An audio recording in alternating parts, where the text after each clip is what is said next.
Good evening, everybody, and welcome to this evening's meeting of the Audit and Standards Committee.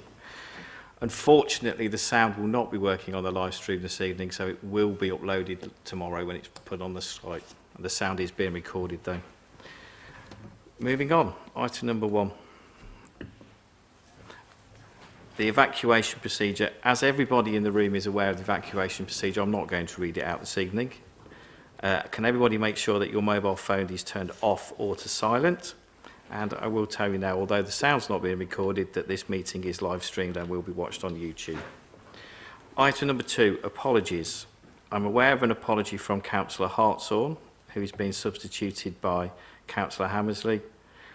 And I'm also aware of an apology from Councillor Phillips. Councillor Kenny-up.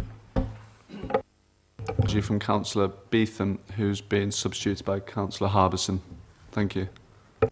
The minutes from the previous meeting, is everybody in agreement? Having read the minutes, is everybody in agreement with them, and may I sign them? Councillor Kenny. Do I have a second of that? Councillor Shepherd. Declarations of interest. Does any member have anything to declare that is not listed on the agenda?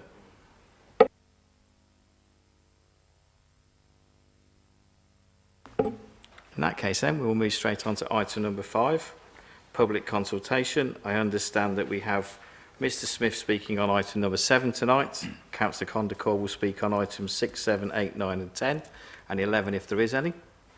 And we have a statement to be read out by Phil Richardson.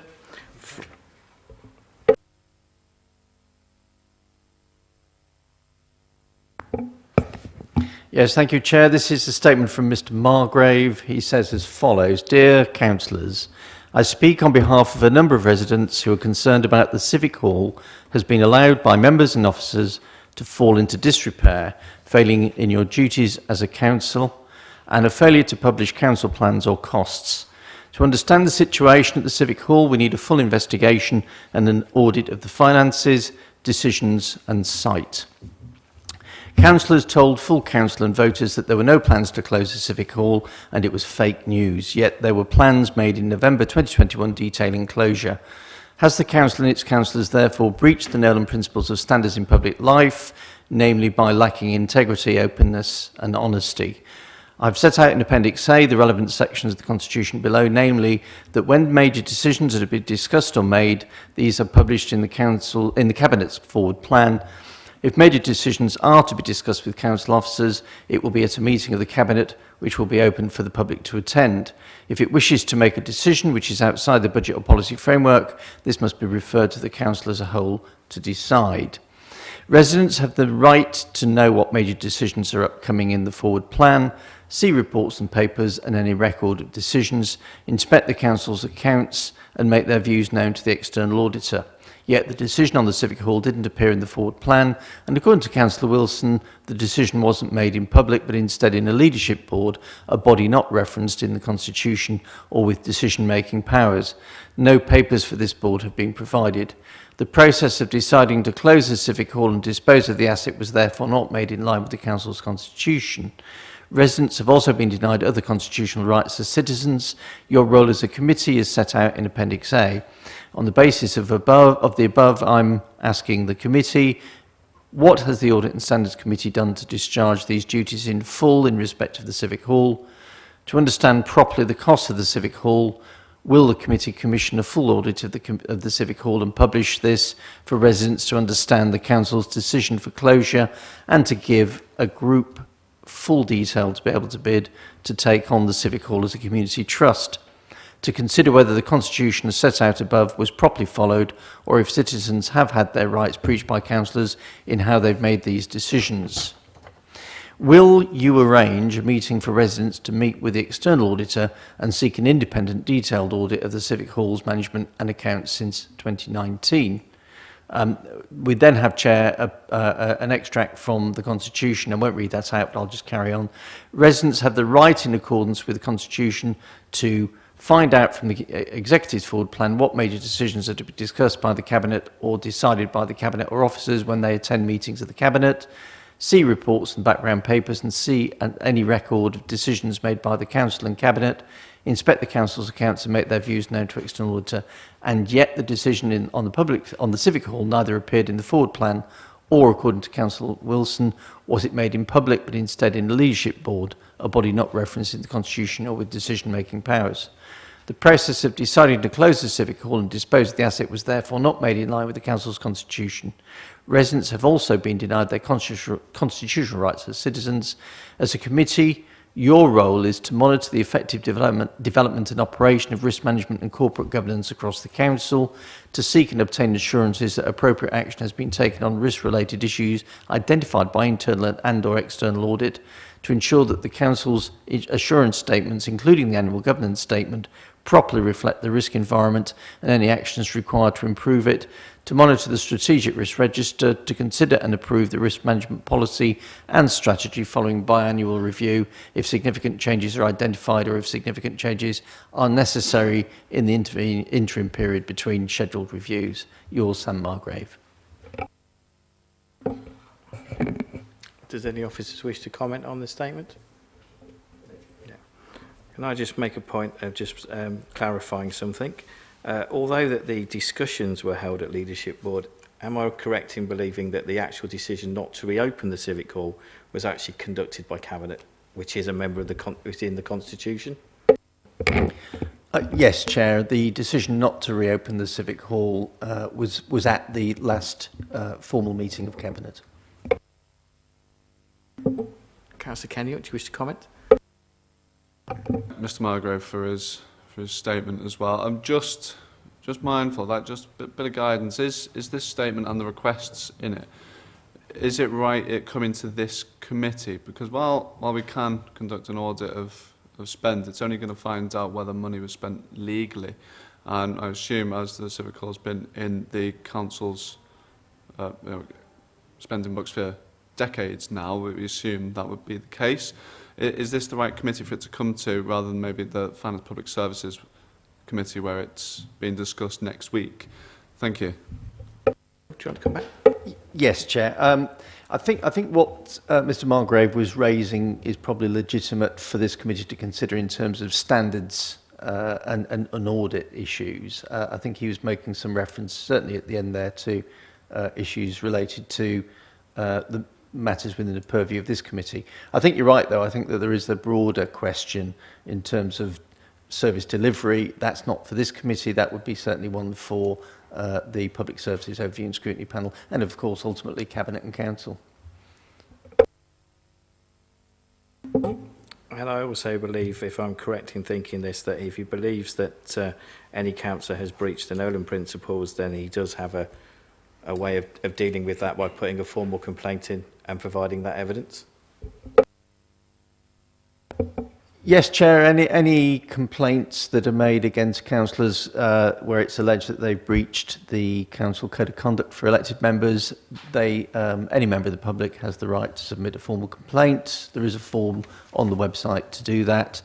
That will be brought to an assessment subcommittee for consideration and any decision on what should then happen with that complaint. Thank you. Any further comments? Councillor Downs. I think we ought to investigate the hell out of this going back 47 years. Because, unfortunately, it's come about on our watch, but it's because we've had over 40 years of mismanagement and zero maintenance and zero cost put into the Civic Hall apart from it being on life support. I personally believe that Mr Margrave's got a point, as much as it pains me to say it. I think we ought to investigate the hell out of it and find out where all the money's gone for the last 40 years. I don't know if that's whether we can do that. But I think for what we're saying as a group, I think personally we ought to get the proof. Get the proof of what we're saying is right and put it smack bang in the public eye. That way, no one can argue. Just my opinion. There you go, Chair. Thank you. Work programme suggestion, we can have a look at that. If there are no further comments, we will move on to item number 6 on the agenda, which is the Local Government Ombudsman Annual Report for year ending 31st of March to the 1st of April 22, which I believe Tom Shardlow is going to present. Thank you, Chair. This report is for noting by the panel, and as stated in the title, it sets out the Council's performance with the Local Government Ombudsman for the year ending 2022. The Ombudsman get involved when a complaint has exhausted the Council's complaint process, typically going through stages 1 and 2. And if the complaint remains aggrieved, they can escalate it to the Local Government Ombudsman, who will take an independent and objective view, typically looking for council error and whether we've remedied it in a proper way. For the year ending 2022, they made 21 decisions, so 21 complaints were escalated to them. Of those 21, they chose to investigate 6 of them. The others, they pushed back for various reasons, for example, unlikely for a fault to be found or closing after initial inquiries. Of those 6, 3 were upheld against us. And those 21 complaints are detailed in section 4.2, which also details the 3 that were upheld. I won't go through those in detail because you've all got the report in front of you. But what I would highlight is it does show a contrast to the previous year's performance where we had 0 upheld against us. But a small caveat against that is that the previous year was a COVID year and they were upon a reduced service and a reduced level of investigation. And 3 is fairly typical in the local government landscape. Section 5.1 details the 3 that were upheld and what sort of service improvement work was associated with those and the action that was taken. Though I think it's a fairly typical level of complaint upheld against us, what I would say is we're certainly not resting upon our laurels, and we take any judgment against the council seriously and look for that lessons learned. And section 6.2 highlights some service improvement work that's been undertaken, albeit some of it falling into the new financial year out of this range. And that's detailed as follows. We now have a full-time customer experience officer who was put in place during this previous year, October 21. And their job is primarily, amongst other duties, is to provide an internal check and challenge function for the council. And they really hold the organisation to account in terms of customer experience and feedback. We've undertaken an internal review led by the officer of our complaint process and looked at how we can improve it and become more responsive. And you can see there's been an improvement in the responsiveness and the average handling time on the second bullet point. We also report regularly on our performance internally, and we've started now to track internally whether a complaint was upheld or not, and what service improvement work or lessons learned have come from that, and following that up subsequently to find out how they actually been learned and what's been done. And you will see on the final bullet point, as a final sort of belt and braces measure, when the complaint reaches stage 2 and is indicated as closed, the customer experience officer now has a direct role to check and challenge management to say, have we done as much as we can do? Are we positive and confident that this complaint has been resolved or is in effect unreasonable and unresolvable, and the customer's incorrect in their statements? And actually they follow up on that complaint afterwards as well. So once that complaint is closed and we said we're going to do X, Y, Z, rather than just simply putting it to bed, they'll follow up in a month's time and say, has this service improvement been adopted, and is it working well, and is that benefiting the customers? There's a whole check and challenge process embedded into our process now, which I'm hopeful in the coming reporting year will show a very positive improvement. Thank you. Councillor Condacall. I see this report time and time again, and it's really disappointing you haven't got comparisons with either other years' reports or other councils, because I think 21 is quite a seriously large number of complaints. In the past, I recall maybe about 1 or so is upheld a year, so I do think we need to worry that the numbers are going up. And also there's a lot of complaints here that the Ombudsman wasn't the correct person to send a complaint to, because there are things like data protection, freedom of information requests.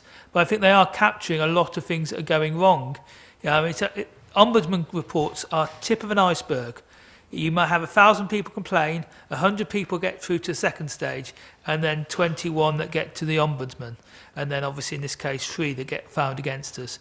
And I do think the council needs to do more in terms of deep dive, in terms of complaints early on. And also a lot of issues, I think, are related to both waste, which quite often the Ombudsman won't find a fault, because if your bins aren't emptied or whatever, it's not normally a serious enough thing for it to be an Ombudsman decision. Obviously with exceptions for various disabled people. And planning, where a lot of people haven't been notified properly when planning applications have changed. And in like the case of Top Farm, 4.5 years to determine a planning application. There were people who actually moved in not realising that the planning application several years ago still to be determined. So, and a lot of those complaints might not even come through the system yet, because they've got to put in a first stage and then a second stage. Thank you, Chair. Come back to that, Tom. Yeah, I mean, reference to the complaints not sort of adopted by the Ombudsman, though they have far-reaching powers and they will investigate a broad spectrum of things, primarily looking for cases of maladministration by the council, where another process can take priority, such as a legal challenge, sometimes in planning matters, or if a tribunal exists, they will defer to that process as the proper channel for that to be aired. With reference to the number received, though the 21 were escalated, only 6 were investigated, so they threw a large number, or a large percentage out. What I would say is all their cases are published, so if you go onto the local government ombudsman website, you can see all of their cases going back years and years for all local government authorities, and you can see the lessons learned and the publications around that. So it's a very transparent process and can be researched by anybody.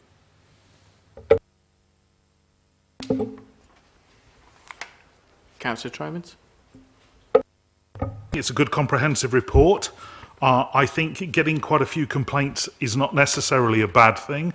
What is a bad thing is where obviously detriment has been caused to residents, and that is extremely regrettable. I'm glad that there are redress mechanisms. I'd be very interested in being sent separately what the formulas are in terms of offering redress.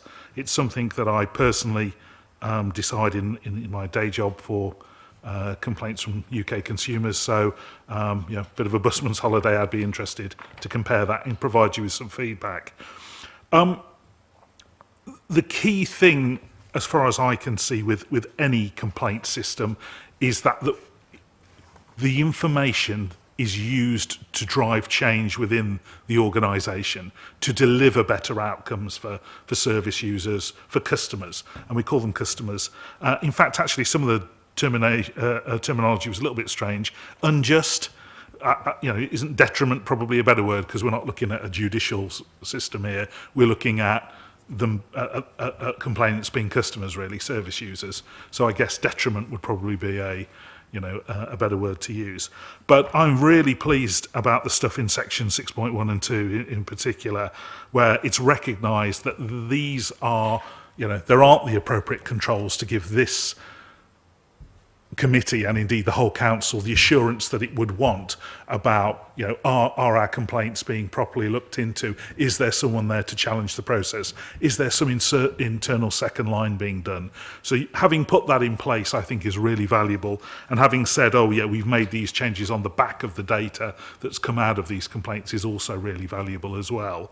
The only thing I would ask is that at some stage we get some external second line assurance in terms of our complaint handling, and maybe that could be done as part of some other review to keep the costs down.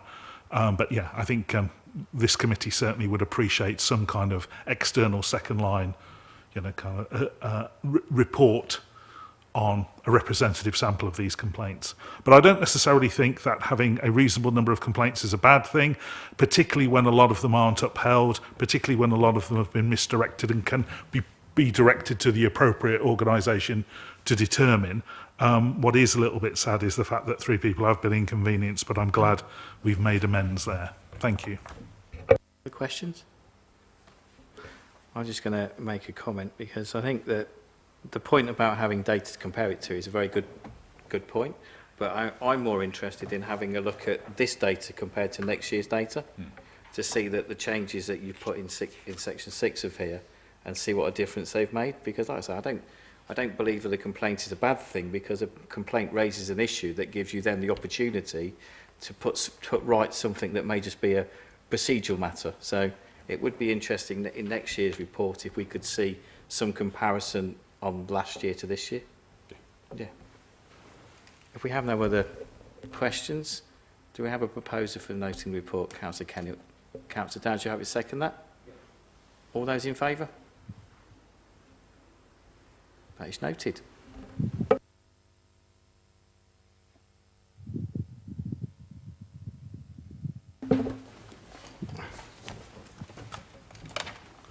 Moving on to item number 7, the internal audit annual report and counter fraud activity. I will ask Linda to present the report. Okay, thank you, Chair. Yes, this is the internal audit annual report, which sets out the work completed by the internal audit team during 2021-22. Yes, 2021-22, sorry. And it also meets the requirements of the public sector internal audit standards that we have to comply with. And I've also included some of the work that the counter fraud officer has completed during 21-22 as well. So in sections 4 and 5 of my report, I've just given some background information on the public sector internal audit standards, just for information. In section 6, the standards require an external assessment of the internal audit service at least once every 5 years. And the last time we had an external assessment was in 2019.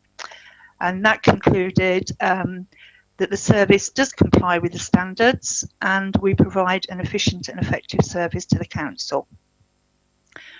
The standards also require us to have a quality assurance improvement programme in place, and that's set out in section 7, the results of that.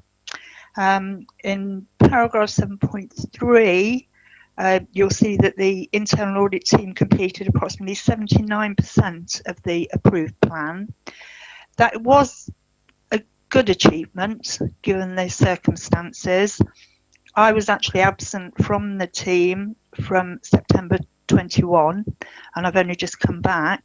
And also we went through COVID with lots of people working from home, and that makes it more difficult and takes more time to get the information that we need to complete audits. We also issue client questionnaires on completion of all audits, and in 7.3 you'll see that the majority of managers responded and felt that the performance was good or very good. And they also confirm that the recommendations we make lead to improvements in performance. In section 8, that's 8.2 work completed. You'll see that 75% of the audits that we completed, we gave an overall opinion that was satisfactory or better. And also on the follow-ups, 91% of the recommendations we checked had either been implemented or were in progress. So based on that, those results, I'm able to give a satisfactory assurance on the overall adequacy and effectiveness of the Council's framework of governance, risk management and control. A summary of the findings of the team is at Appendix A and Appendix B. And then there, at the end of Appendix A, there are also 2 tables. The first demonstrates how the audit has concluded what the overall opinion should be for that particular system. And the second one shows the number of recommendations made and the priority that was given to them. I just have to say, though, that the findings in those appendices are a snapshot at the time that we did the audit, and things may well have changed since we completed it if recommendations have been implemented. And then at the end of my report is the counter fraud activity for 21-22. We do have a counter fraud officer that's employed by both Nuneaton and Bedworth Borough Council and North Warwickshire Borough Council. At Nuneaton and Bedworth, he completed 263 investigations during the year and identified cashable savings to the public purse of approximately, well, almost 337,000 and notional savings of over 1.5 million. So I'm happy to take any questions that you may have. If I have to say though, if it's to because the results in the appendices are a snapshot at the time, if there are any questions around how things have changed and an update, I may have to come back with an answer. So if questions like that in future reports can be sent to me in advance, I can make sure that relevant officers are available at the meeting to give you an update and answer any questions that you may have. Thank you. Thank you, Linda. I will now call upon Mr. Smith to speak.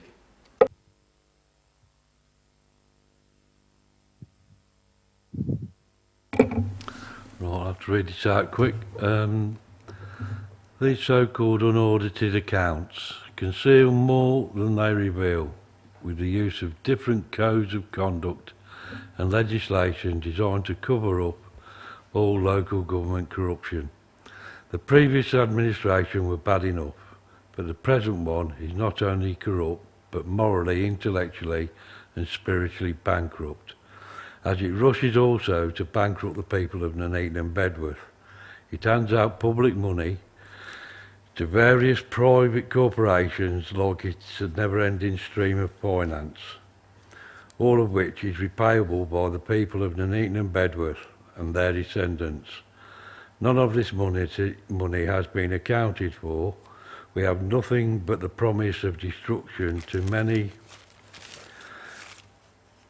much-loved features in the town and borough, such as the lily pad fountain, civic hall, library, Abbey Street car park, the Bedworth Library, Art Centre and associated buildings. That's the only promise we have. You have provided no proof that any project suggested by transforming the Nuneaton or Bedworth will ever be completed. This report is about as believable as the existence of Mrs. Sharon Iselham, whose fictitious letter this council used to do a very bad, childish attempt to slander the work done by the Nuneaton and Bedworth Community Association. The Nuneaton and Bedworth Community Association will continue to expose the failings and corruptions of this council at every opportunity. In conclusion, if we are to pay the auditor to do an audit, then they should report back where all the money from transforming the Nuneaton has gone and what we have to show for it as well as the dealings of NABCO. If not, why not? Thank you. Councillor Kenny, I believe you want to comment? Thank you, Chair. Just a quick one, mate. Can I ask you to just ask again of Mr. Smith if he has any evidence of corruption of any sort to please submit it as a complaint to the council so it can be thoroughly investigated. If he has that evidence to hand, we're more than happy to see it. Thank you, Chair. I will second that, Councillor Kenny. Mr. Smith, as we've said previously, please provide the evidence and we will look at it.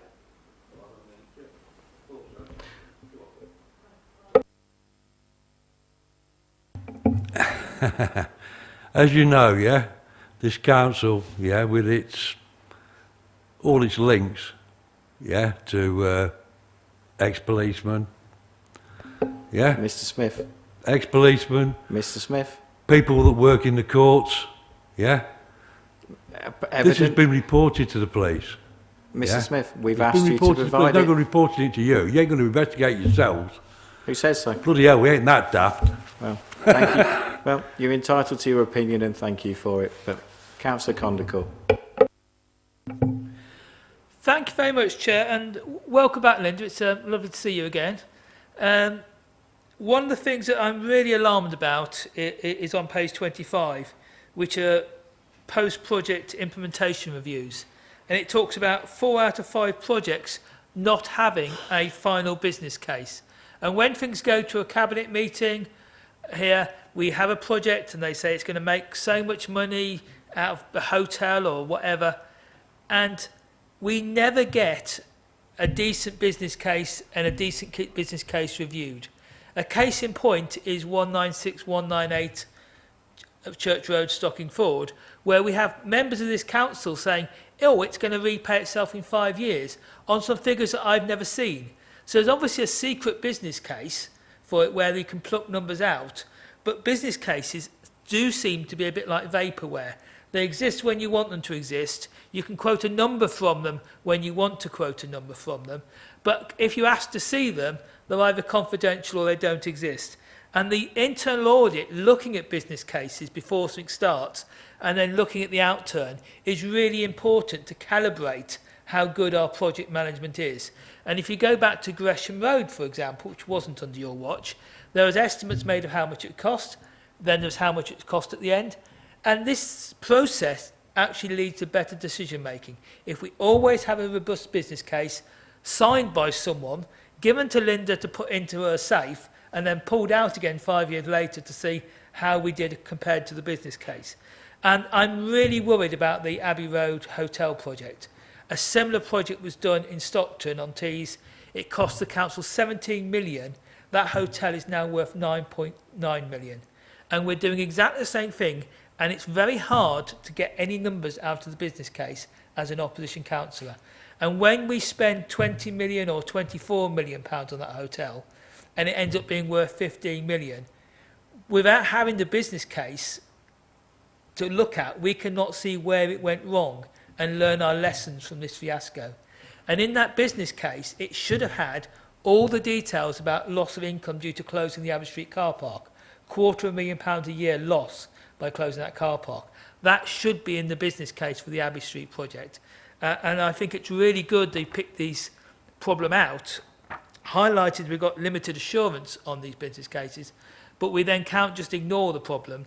This council is doing around £80 million of big projects at the moment, and it really needs to get this business case and accountability put right and have things that are actually inspectable by opposition councillors. The other thing I wanted to mention was Section 106 monies. We had loads of Section 106 monies from development in Wellington. They're just sitting there unused. Cycle tracks, etc. Thank you. Linda, would you like to come back? Yeah, yeah. In relation to the post-project implementation review, we will be doing some follow-up work on this in the next financial year. And I think because of the issues that we identified, we will have to select different projects to make sure that business cases are now being produced and being approved. So we'll be able to report back to this committee on the findings of that follow-up review. Thank you. Do we have any further questions? Councillor Kovacevic. Sorry. Yes, thank you, and good evening. My questions are to do with the Section 106 monies. So I'm looking at page 32 on the agenda, item number 13, which is Section 106 monies planning obligations. And I have some kind of concerns really about it in terms of how many of these agreements we've got and how many of these agreements we're not really actively pursuing. And I would like a figure actually in terms of how much money this council's lost in terms of Section 106 money because of errors and mistakes that seem to have happened. I'm not getting that warm fuzzy feeling that I should be getting when I'm reading this, because I'm seeing words like ad hoc basis, monitoring done on an ad hoc basis. Section 106 money should not be monitored on an ad hoc basis. This should be a living document that is under constant review and update. And that doesn't seem to be sort of happening. Key dates for trigger points when we should be looking to collect money, once developers get to beyond a certain stage, seem to be getting missed as well.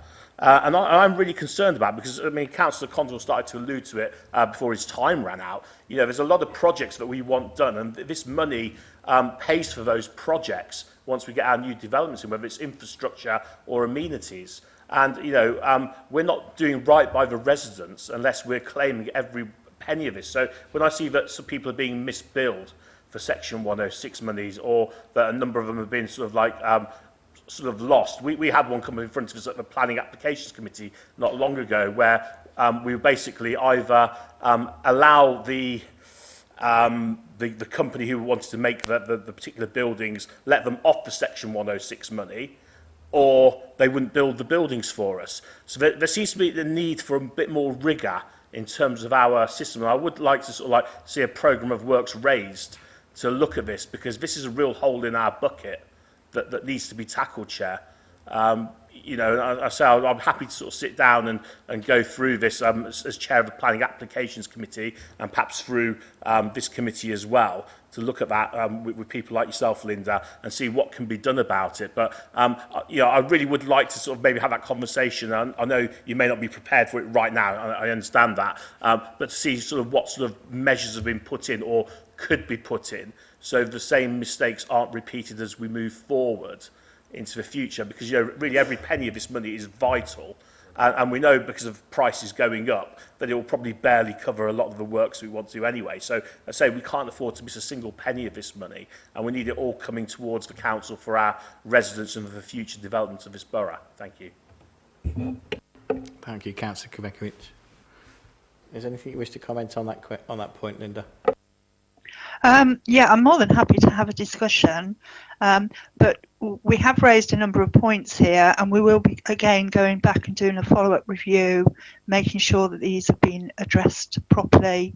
And I think we perhaps need to give them time to respond to our audit findings and introduce changes. And once those changes have been introduced, if we think there are things that need to be changed even further, that's the point that we could perhaps have a discussion. Councillor Kubekovic? Yeah, would you be able to outline just, you know, and I do mean that an outline rather than any sort of detail, what some of those changes that you're implementing actually are?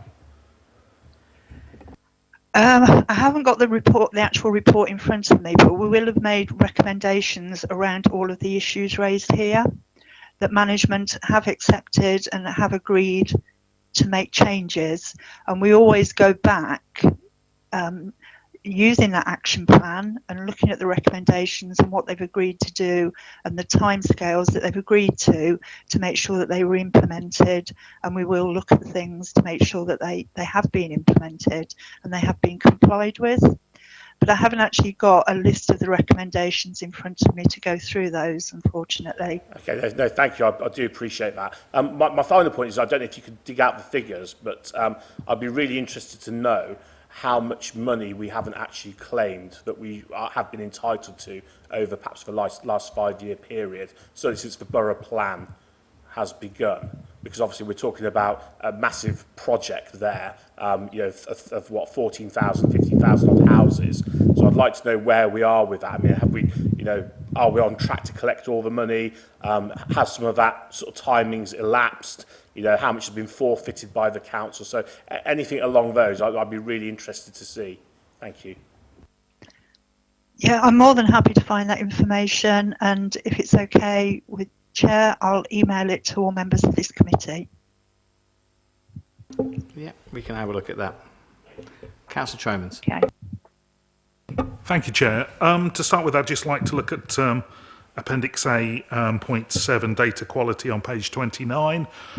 Initially, when we've seen data quality issues in the past. However, hidden away at the bottom there is actually all of the errors seem to have been quite obvious and small, and were all corrected during the course of the audit, and so they haven't impacted on the published data. So the headline there, obviously looking quite disturbing, the reality of it being it all got sorted out pretty quickly. However, yeah, if we have poor data going in, we will get poor data out. And so data quality is of particular importance.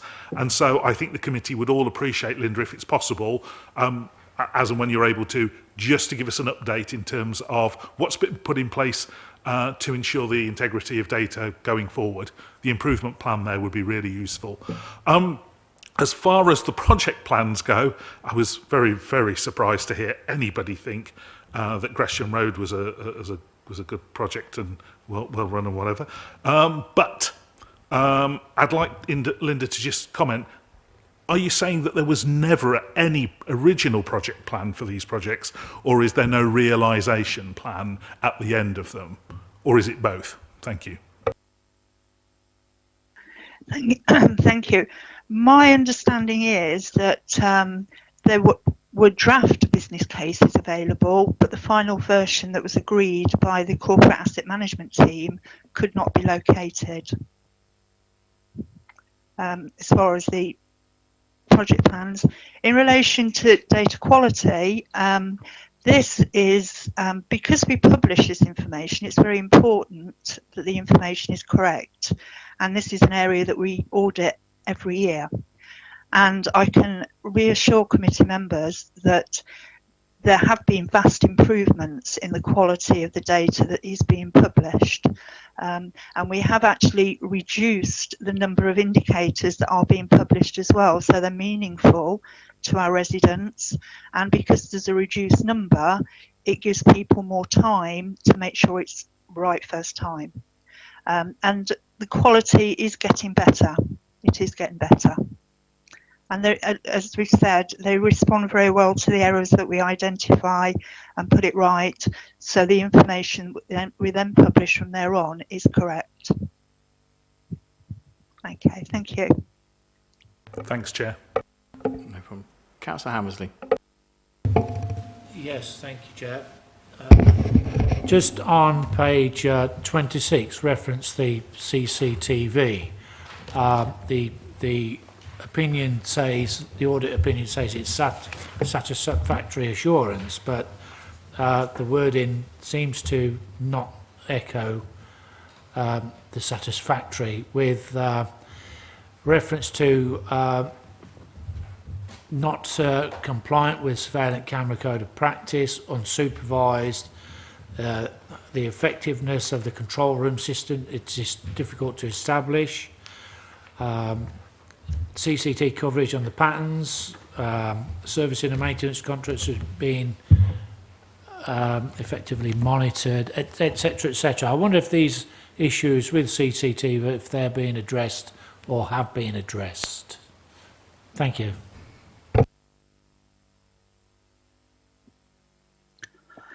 Yes, thank you. I think the auditor that did this work came up with satisfactory assurance because although there were elements of non-compliance, it was the type of non-compliance that, although it not complied with, I didn't see it as being sufficiently major to warrant a limited assurance. But again, we will be doing a follow-up. We'll be making sure that these things aren't happening going forward. And there will be a report that comes to this committee, which will set out any recommendations that we've made that haven't been implemented. Thank you. Councillor Shepherd. Thank you, Chair. I agree with the comments made by Councillor Condacort-Romans and Councillor 76K. In regard to the COVID grants, and we were going to recover them. Have we recovered that amount of money?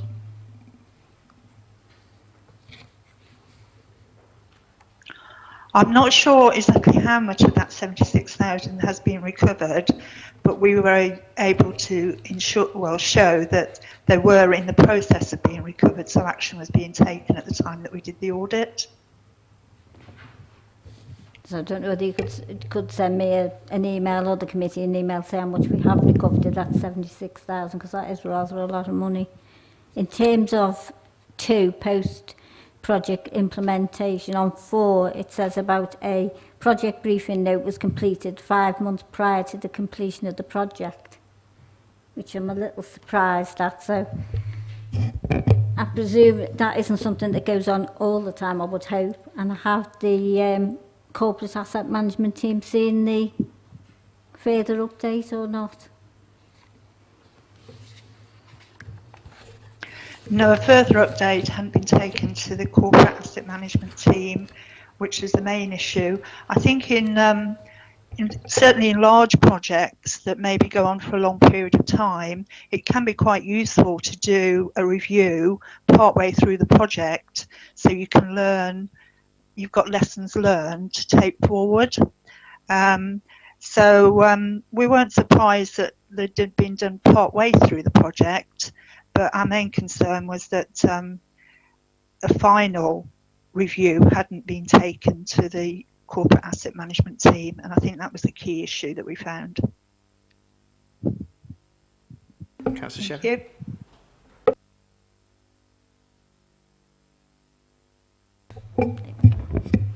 Thank you, Chair. In terms of the cemeteries and crematoria, there's an awful lot in there around not digitising documents we've got, in terms of that we've still not identified potential cemetery land for Nuneaton moving forward, and obviously with COVID and we had a lot more burials than we were expecting. Obviously that need, I should imagine, is a little more desperate. So can I ask where we are with those two? Again, it's difficult for me to comment on that without the relevant officer being here, but I can get some information for you and email it to committee members. Thank you for that, Linda. Just got a couple more. In terms of the community centres, we've said the new town centre has been mentioned in there in terms of costing and money that were owed by Carver in terms of a 50-50 split and payment of water bills. So have we progressed that forward? Again, I'll have to obtain that information. It's not something I can answer without the officers being here. But I am making note of it, and I'll get the information for you, Councillor.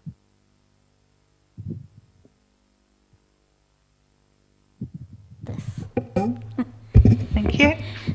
And in terms of, we've said about community group funding has been identified in terms of service level agreements not being in place, cabinet members not making decisions on grants given to organisations, and there's something in there about the Bulkington Village Centre in terms of being given a grant. So do we know how much the grant was for the Bulkington Village Centre, and in terms of the issues highlighted for Carver, Harriers and a couple of the other things, have we addressed those issues as well? Again, I would have to follow up with the relevant officer on those. I think the main thing with Bedworth, Bulkington Centre, sorry, not Bedworth, Bulkington Centre, was that that's a privately run centre, and there are other privately run centres that have been given the opportunity to ask for a grant. So, you know, that there may be other centres that could be awarded a grant the same as Bulkington, and I think that was the key issue there. But again, I would need to get an update from the relevant officer to provide any further information as to what the current situation is.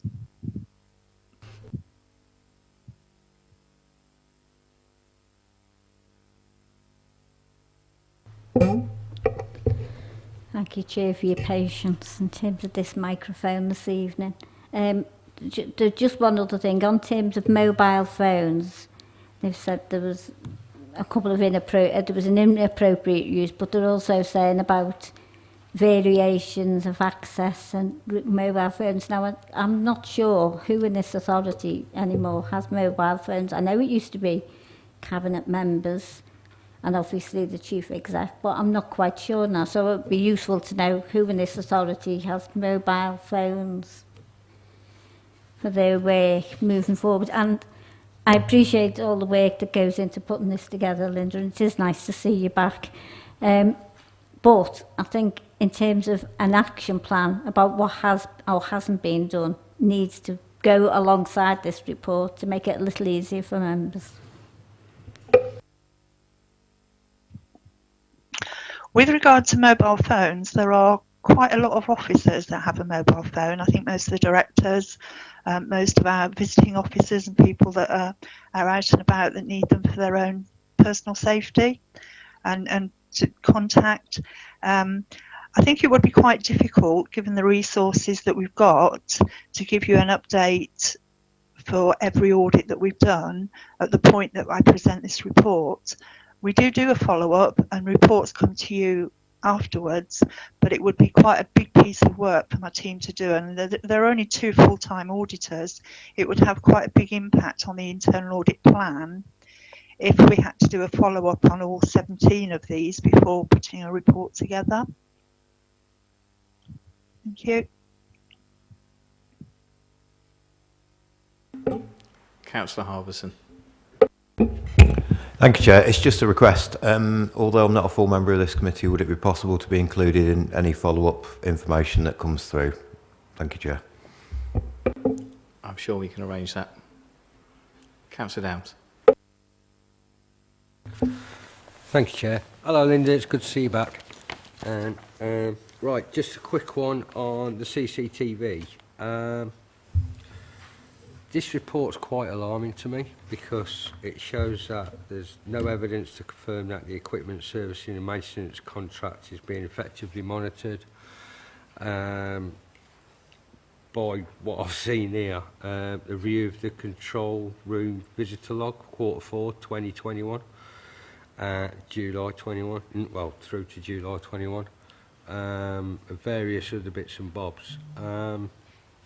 It said here, the council had not published the appropriate privacy notice for the use of the waste fleet fly tipping environmental enforcement devices CCTV schemes. It also says that currently the peripheral CCTV schemes, i.e.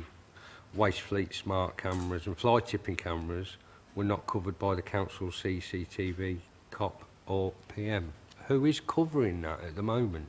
Because well, we've invested all this money in these cameras.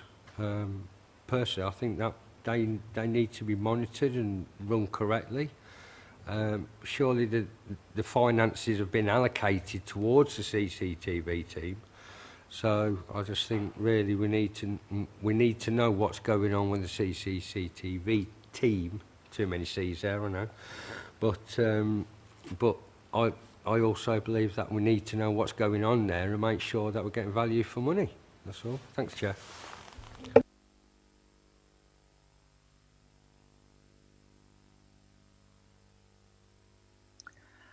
I think with regard to the peripheral schemes, it's not that they're not being monitored, but the process isn't included in the Code of Practice and Procedure Manual. And we've already identified in point 1 that it is out of date and it needs to be updated. So we raise that to make sure that it is included. So those 2 documents should show the monitoring process and who's responsible for things. And as I've said before, we will be doing a follow-up. We will report to this committee where actions are still outstanding.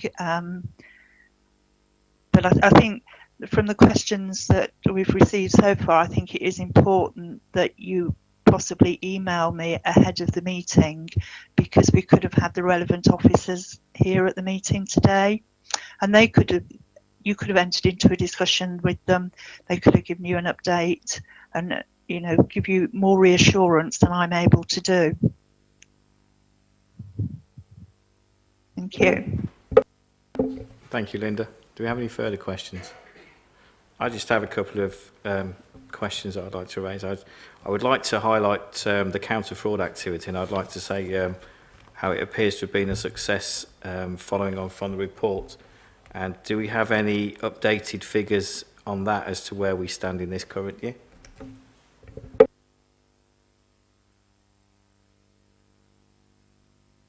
You're on mute, Linda. Yeah, I can get those figures for you, Chair, and include them in an email.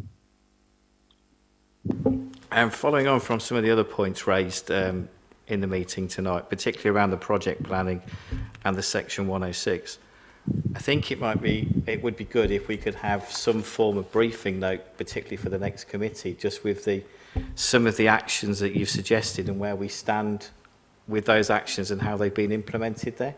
I think that would ease some of the concerns of the committee to see where we are and what has been recommended. And that hopefully is that just with the post-project reviews? Because there's been issues raised on Section 106, data quality, COVID grants, cemeteries, community centres, and mobile phones. So do you want to to do a follow-up on all of those areas. Yeah, I think if we could have it, it doesn't need to be too in-depth, I don't think. It just needs to be a briefing note with what was recommended and where we sit with the implementation of those recommendations. Yeah, okay. Is the committee happy with that? In that case then, if we have no further questions, we shall move on to item number 8 on the agenda, which is the Internal Audit Charter. Okay, thank you, Chair. Yes, this is Internal Audit Charter, which is a requirement of the public sector internal audit standards, which I outlined in the previous report. We've had an internal audit charter since 2013 when the standards came into force, and this has been regularly updated. So this is just a further review. There are only very minor changes that have been made to that, and this is more in connection to my reporting line because we've had a restructure of management team since the last review, so it properly reflects the reporting line, but other than that there's been no other changes. Thank you. Thank you, Linda. Before I invite Councillor Condacor to speak, I will just raise the point. Is the committee happy that we note the recommendations at point 2 on item number 7, because I didn't do that? Yeah. Everybody happy with that? Councillor Condacor. Thank you, Chair. I don't want to talk at length on this. We had a very nice audit quality whatever report in the past from 2013 and a thing we're following. But we've been doing lots of large projects, and I think one thing we need to be mindful of is we've got a lot more to audit than we did, what would that be, 9 years ago with these large projects, and there needs to be a role of internal audit in looking at the sort of transforming the Nuneaton, transforming Bedworth projects, and that might need more resources given to internal audit, which is a good thing considering the amount of money spent. Thank you, Chair. Is there any comment on that, Linda? No, I probably agree with you, Councillor Condaka. You know, we've only got 2 full-time auditors. There's a lot of work coming our way, and we've only got, you know, a certain amount of time to get it all done. So, yeah, possibly in agreement, but I'm not sure if it is doable. Do we have any questions? Councillor Hammersley. Just on that, Linda, don't be afraid to shout. If we ask you to do too many things, please feel free to say, I don't have enough staff, I can't control or complete everything you've been asked. And whether any help, other help is available, it all comes down to money, but don't ever be frightened to speak up. Thank you. Any further questions? In that case, then, I propose that we note this report be approved. Do I have a Councillor Kenyock, seconder? Councillor Downs? All those in favour that we approve this report? That's carried. Thank you very much for your attendance tonight, Linda.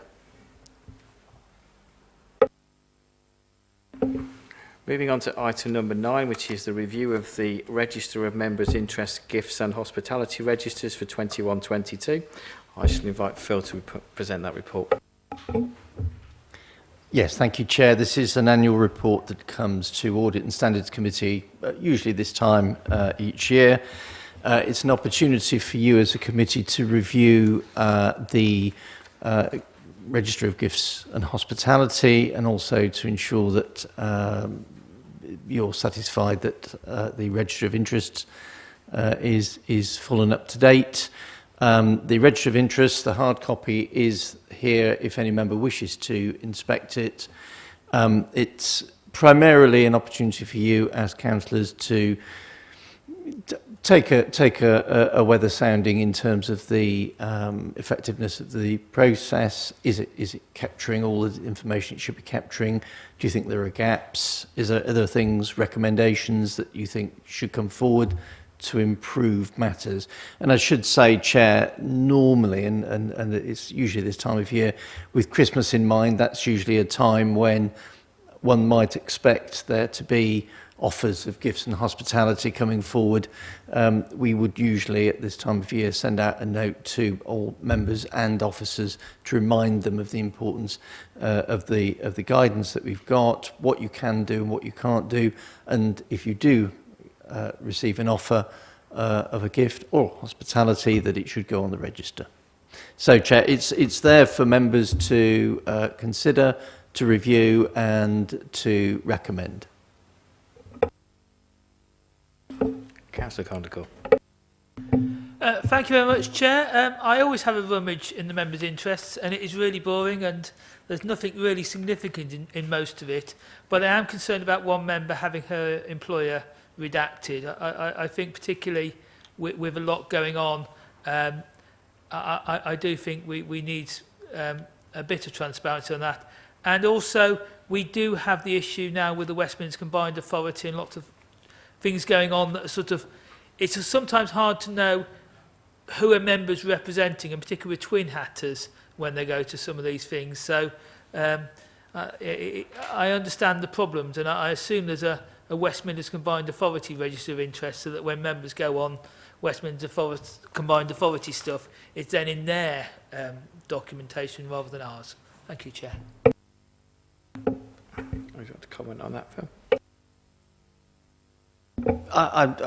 Yes, I'll just come back on the redaction point, Chair, if I may. I mean, clearly there is provision within the Localism Act if there are circumstances where a member feels that it is appropriate to have personal information redacted because of fear of intimidation or violence, then they are entitled to make a request. That request is then considered by myself as monitoring officer, and between us we will agree whether or not it's appropriate to have that information redacted. I have to say, Chair, probably about 3 years ago now, the Committee on Standards in Public Life did stress the importance of that provision in the Localism Act and the importance that should be placed on it because of the increasing tendency and incidence of violence against elected members, not just in Parliament. We know we've some very high-profile cases that have occurred in Parliament, but it is happening at a local level as well. So, Chair, I certainly don't apologise for redactions. They're not made as a matter of rote. They do go through a consideration process, as I'm sure some members will be able to attest to that. And clearly, if it wasn't justified or it wasn't warranted, then it wouldn't happen. I'll leave it there, Chair, I think. Thank you. Thank you. Councillor Kenyon. Thank you, Chair. I'd just like to say I completely agree with Director Richardson on that one. I think everyone, regardless whether a private individual or an elected member, should be free from intimidation, harassment and violence purely for being in public life. So I'm quite disappointed in Councillor Condicoff making those remarks, but nonetheless I agree with Director Richardson. Thank you. Councillor Tromans. Thank you, Chair. It's been custom and practice for a number of organisations I know when they send out that reminder to people about, oh, don't forget to record any gifts and hospitality you receive or offer, to also include a copy of the bribery and corruption policy with that, just in case people refuse things but were offered something very, very substantial that they felt uncomfortable about and they felt was an attempt to influence them. We would want to remind people that they need to report that. Thank you. Any further questions or points? I think I would just like to say that I concur with what Phil Richardson says, because having had a conversation with him, I know that his advice is very useful. And it is purely in the interest of safety on these occasions that those conversations happen. In that case, then, if there are no further questions, can I get a proposer? Councillor Kenyock, seconder. Is the committee happy that we accept the recommendations at point 2, that the contents of the register of members' interests between October 21st, 21 and 13th of October 22 be considered, and that the contents of the registers of gifts and hospitality for members and officers between the 21st of October and the 21 and the 13th of October 22, as set out in Appendix A, be considered. All those in agreement? Yep. Moving on, item number 10, the annual governance statement. Again, if I can ask you to present that, Phil. Yes, thank you, Chair. We're playing a little bit of catch-up here, I have to say. This is a kind of a backward-looking annual governance statement. It is something that we have to approve in advance of or at the same time as the annual statement of accounts.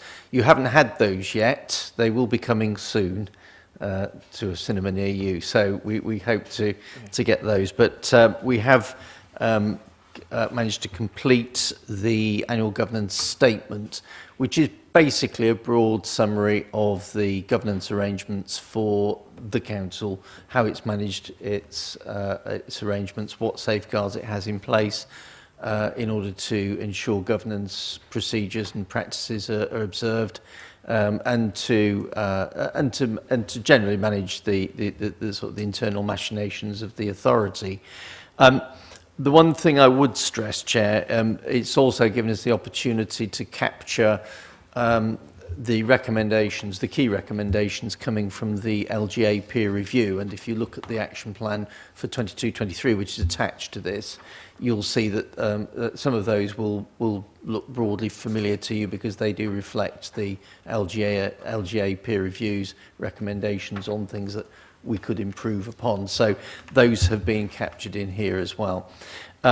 I don't want to say too much at this stage, Chair, but obviously it does need to be signed off by this committee and then signed by the leader, or as I say, it could be you as Chair, but I think at the moment we've got it down as Chris, as well as the Chief Executive to sign off, and they will then, this goes alongside the annual statement of accounts for last year. So as I say, we are playing a little bit of catch-up, but we're getting close to finishing now. Thank you, Chair. Thank you for that update. Councillor Condicourt. Thank you. I think a lot of the things that have happened recently with regard to Civic Hall will obviously be in next year's report, but I think what's been happening will give us serious governance concerns about forward plans and statements made about costs of boilers, etc. But going back to this particular report, I think we do have a big issue with governance at this council. We have a two-way complaints procedure.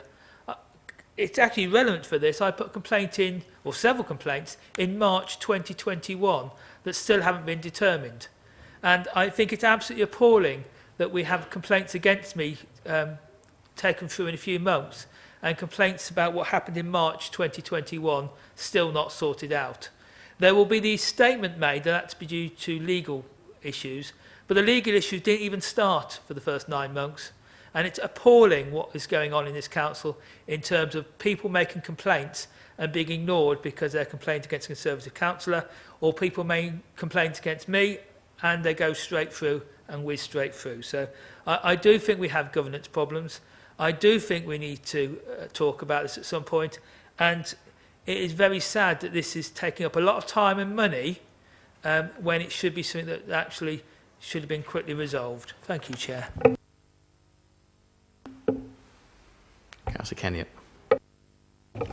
Thank you, Chair. On that point, I mean, those of us sat in the committee before have seen the report that comes through about complaints, but also I'd like to remind Councillor Condicourt that the complaints procedure actually changed between when he made those complaints and the complaints that may not have come to the committee since. So the more recent complaints, are being considered under a completely new complaints process. Thank you. Thank you. I know what I was going to say. Not having not been on the committee last year, I will not make comment on anything that happened last year, but I do know that the subcommittee has been looking at complaints and it does try and get them resolved in a timely manner and in an appropriate manner. So moving forward, hopefully we won't have those issues. Are there any other questions? In that case then, can I suggest that we take the recommendations at point 2? Do I have a proposer? Councillor Kenny. Councillor Tromans, you happy to second that? Recommendations, all those in favour? That's carried. Yeah. As I'm not aware of any other business, so we will bring this meeting to a close. Can we end the live stream?